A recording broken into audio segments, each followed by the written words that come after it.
इस वक्त मैं अयोध्या के उस प्राचीन मंदिर में मौजूद हूं जिस मंदिर में काले राम जी की मूर्तियां यानी कि भगवान राम की मूर्तियां स्थापित हैं। और ऐसी धार्मिक मान्यता है कि इन मूर्तियों की स्थापना वीर विक्रमादित्य ने की थी अपने अयोध्या यात्रा के दौरान। हालांकि ऐसा कहा जाता है कि अयोध्या पर जब मुगलों का आक्रमण हुआ तो यहाँ के मुख्य पुजारी ने सुरक्षा की दृष्टि से इन मूर्तियों को सरयू में प्रवाहित कर दिया। लेकिन सैकड़ों साल बाद एक महाराष्ट्रियन ब्राह्मण को इन मूर्तियों के बारे में पता चला और जहां पर इन मूर्तियों को प्रवाहित किया गया था सहस्त्रधारा में, वहीं से ये मूर्तियां उनको मिली और एक बार फिर से इस मंदिर में कालेराम जी की प्रतिमा को यहां पर विराजित किया गया। आप देख सकते हैं कि भगवान राम, भरत, लक्ष्मण, शत्रुघ्न और माता जानकी की जो मूर्तियां हैं वो यहाँ पर मौजूद हैं और इनकी खासियत ये है कि ये सभी मूर्तियां काले रंग की हैं और संभवतः ये पहला ऐसा मंदिर है जहाँ पर भगवान काले राम की मूर्तियां स्थापित हैं और इसी वजह से इस मंदिर को काले राम मंदिर कहा जाता है। यहाँ के मुख्य पुजारी महाराज जी इस वक्त मेरे साथ मौजूद हैं।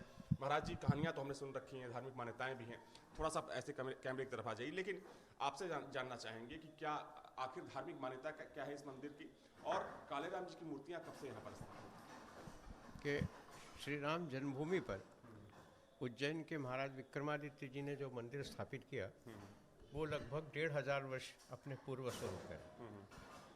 1528 ईस्वी में बाबर बादशाह ने इस एरिया पर आक्रमण किया और राम जन्मभूमि मंदिर उस समय भी प्रसिद्ध था और आज भी प्रसिद्ध है, तो इसलिए पहला आक्रमण उसका श्री राम जन्मभूमि पर।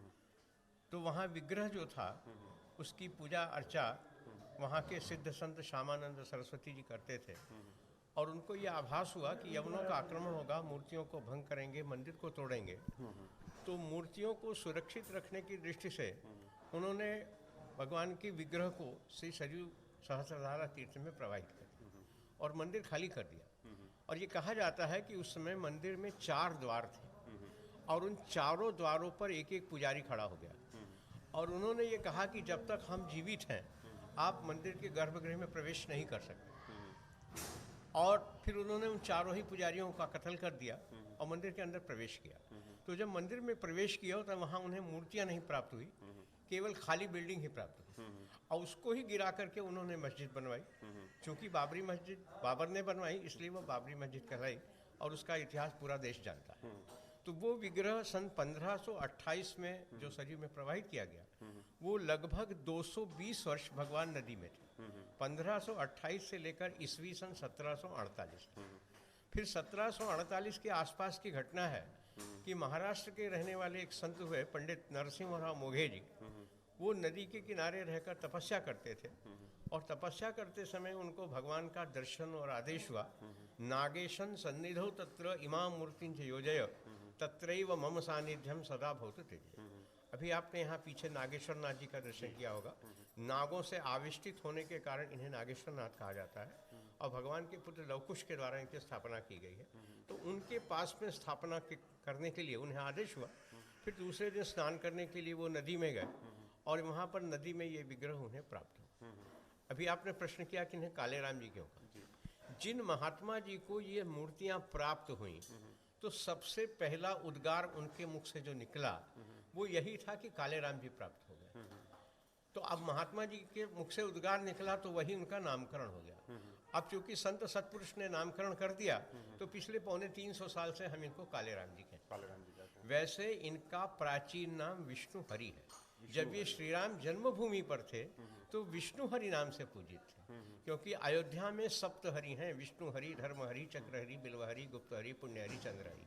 तो ये जन्मभूमि पर थे तो विष्णु हरि नाम से पूजित थे, परंतु यहाँ आने के बाद पिछले 350 साल से हम इन्हें काले राम जी कहते हैं। मूर्तियों की विशेषता यह है कि ये मध्य में भगवान राम है, बाईं तरफ माता जानकी हैं, दाहिने तरफ लक्ष्मण जी हैं, एक तरफ भरत जी और एक तरफ शत्रुघ्न जी। और संपूर्ण विग्रह एक अखंड शालिग्राम शिला में है, अलग अलग मूर्तियां नहीं है। अच्छा, ये मतलब जो पूरा विग्रह है पूरा विग्रह संपूर्ण एक शिला में। जी हाँ। और विशेषता है कि भगवान जो है ये बद्ध पद्मासन पर बैठे हैं, माता जानकी वामांक में है, भगवान के दाहिनी तरफ लक्ष्मण जी हैं, लक्ष्मण जी ने छत्र लिया हुआ है, भगवान के सिर पर जो छत्र है, छत्र का दंड लक्ष्मण जी के हाथ में है, भरत जी के हाथ में पंखा है और शत्रुघ्न लाल जी के हाथ में चंवर है। तो छत्र चामर दंड के साथ का भी ये दर्शन है। भगवान के चरण के नीचे हनुमान जी महाराज हैं और माता जी के चरण के नीचे श्री यंत्र है। उसका दर्शन वर्ष में केवल 2 दिन होता है। एक चैत्र शुक्ल प्रतिपदा जिस दिन हमारे वर्ष का आरंभ होता है, और दूसरे रामनवमी के दिन महापूजा का सार्वजनिक दर्शन होता है। उस समय अंदर में जो हनुमान जी हैं उनका दर्शन होता है। अभी आपने यहाँ जो सामने हनुमान जी हैं इनका भी दर्शन किया होगा। ये भी दुर्लभ दर्शन है, बहुत जगह हनुमान जी का दर्शन किया होगा, परंतु यहाँ हनुमान जी जिस स्वरूप में है उस स्वरूप में सहसा कहीं भी हनुमान जी का दर्शन नहीं प्राप्त हुआ, क्योंकि ये दक्षिणाभिमुख है और देवी स्वरूप में है। पाताल में जाकर जब अहिरावण का वध किया था तो हनुमान जी ने देवी रूप धारण किया था, और देवी रूप धारण करके अहिरावण का वध किया था, और फिर भगवान राम लक्ष्मण को लेकर के वो वापस अपनी सेना में आए थे। तो इसलिए हनुमान जी का दुर्लभ दर्शन भी यहाँ पर दक्षिणाभिमुख और देवी स्वरूप में हनुमान जी का यहाँ पर दर्शन प्राप्त होता है। ऐसा इस मंदिर की विशेषता है। तो मतलब हम ये है कि जो मूर्तियां यहाँ पर स्थापित हैं, विक्रमादित्य ने इन्हीं मूर्तियों को श्री राम जन्मभूमि में स्थापित किया था, लेकिन वहाँ पर जब मुगलों का आक्रमण हुआ तो इसको सरयू में प्रवाहित किया गया, और बाद में मिलने पर इन मूर्तियों को यहाँ विग्रह स्वरूप एक बार फिर से स्थापित। एक बात और मैं कहना चाहता हूँ, बहुत से लोग केवल राम जन्मभूमि के ही बारे में पूछते हैं। विक्रमादित्य ने 5 मंदिरों की स्थापना की थी और 2 मंदिरों का जीर्णोद्धार किया, और उन 5 मंदिर की मूर्तियां काले पाषाण में थी और हैं, आज भी हैं। आज भी 3 मंदिरों के दर्शन आपको अयोध्या में होते हैं। रत्न सिंहासन कल देखा था। हाँ, रत्न सिंहासन पे वो राजगद्दी कम है, राम जानकी है। यहाँ लक्ष्मण घाट पर लक्ष्मण जी का विग्रह है, वो भी काले पाषाण में है। फैजाबाद में बड़ी देवकाली जिसे कहते हैं, वो भगवान की कुल देवी हैं, वो भी महाकाली, महालक्ष्मी, महासरस्वती काले पाषाण में है। तो ये 3 अयोध्या में है, एक फैजाबाद में है, और एक मध्य प्रदेश में है टीकमगढ़ जिले में, जो राम राजा का मंदिर कहा जाता है। गणेश कुमारी देवी ने वो स्थापना की थी, यहाँ से मूर्तियाँ उन्हें भी सरयू में प्राप्त हुई थी, और उसकी स्थापना उन्हें वहाँ की। और आज जो यहाँ कनक भवन का दर्शन आप कर रहे हैं, वो उसी रानी के द्वारा बनवाया गया सन 1887 में मंदिर है, जो यहाँ पर कनक भवन के रूप में भी विद्यमान है। तो यहाँ का भी मूल विग्रह जो वहाँ पर है, टीकमगढ़ में है, वो काली पाषाण में। तो विक्रमादित्य ने सिर्फ जन्मभूमि की स्थापना नहीं की थी, 5 मंदिरों की स्थापना की थी, और 2 मंदिरों का उन्होंने जीर्णोद्धार किया था। एक नागेश्वर नाथ जी का, महादेव जी का मंदिर, और एक हनुमान जी का मंदिर, जिसे हम हनुमानगढ़ी कहते हैं। तो आज के 2000 वर्ष पहले ये 7 मंदिर थे, आज 7 के 7000 हो गए या उससे भी अधिक हैं। तो प्रमुख मंदिर आज भी यही है, विक्रमादित्य द्वारा स्थापित। जन्मभूमि उस समय भी प्रसिद्ध थी, आज भी प्रसिद्ध है, परंतु वहाँ पर आज भी उसके पीछे भूमि शब्द कहा जाता है, राम जन्मभूमि। क्योंकि हम वहाँ अभी तक जो दर्शन करते थे, जो लड़ाइयाँ लड़ते थे, वो भूमि के लिए थे। वहाँ भूमि का महत्व है, और भूमि के लिए केवल मंदिर बनवाने के लिए युद्ध नहीं किया हमने। मंदिर बनवाना होता तो अयोध्या में बहुत सारे मंदिर थे, लेकिन वो भूमि हमारी है, और उस भूमि के लिए सारी लड़ाई लड़ी, और इसलिए आज भी उसका नामकरण राम जन्मभूमि ही है। भूमि शब्द उसमें वो राम जन्म मंदिर नहीं कहा जाता, राम जन्म संस्थान नहीं कहा जाता, राम जन्मभूमि कहा जाता है। तो वहाँ पर भूमि का दर्शन वहाँ पर हो रहा है, और ठाकुर जी का दर्शन यहाँ पर हो रहा है। ये दोनों का अनोन्याश्रित संबंध है। बहुत बहुत धन्यवाद महाराज जी आपका।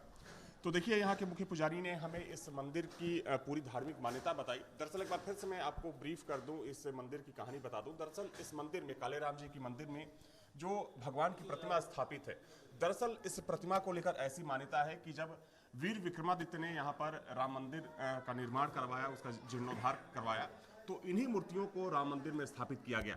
लेकिन 1528 के आसपास जब बाबर की सेना ने अयोध्या पर आक्रमण किया, तो यहाँ के जो मुख्य पुजारी थे, उन्होंने सुरक्षा की दृष्टि से इन मूर्तियों को उस सहस्त्र धारा में प्रवाहित कर दिया, जिस सहस्त्र धारा को लेकर ऐसी मान्यता है कि वहीं पर राम जी के छोटे भाई लक्ष्मण जी ने जल समाधि ली थी। हालांकि तकरीबन 200 साल बाद एक महाराष्ट्रियन ब्राह्मण वहाँ पर तपस्या कर रहे थे सहस्त्र धारा के पास, और उन्हीं को ये जो प्रतिमाएं हैं, भगवान राम, लक्ष्मण, भरत, शत्रुघ्न और माता जानकी, उनकी ये प्रतिमाएं उनको वहाँ से सहस्त्रधारा से मिली, और उसको एक बार फिर से इन प्रतिमाओं को इसी काले राम जी के मंदिर में स्थापित किया गया। और देखा जाए तो हर रोज़ हजारों की तादाद में जो श्रद्धालु हैं इस मंदिर में आते हैं, शीश झुकाते हैं, और ऐसी मान्यता है कि अपनी अयोध्या यात्रा के दौरान अगर कोई श्रद्धालु यहाँ आकर काले राम जी की दर्शन और पूजन नहीं करता है, इनका पूजन नहीं करता है, तो उसकी अयोध्या यात्रा अधूरी मानी जाती है।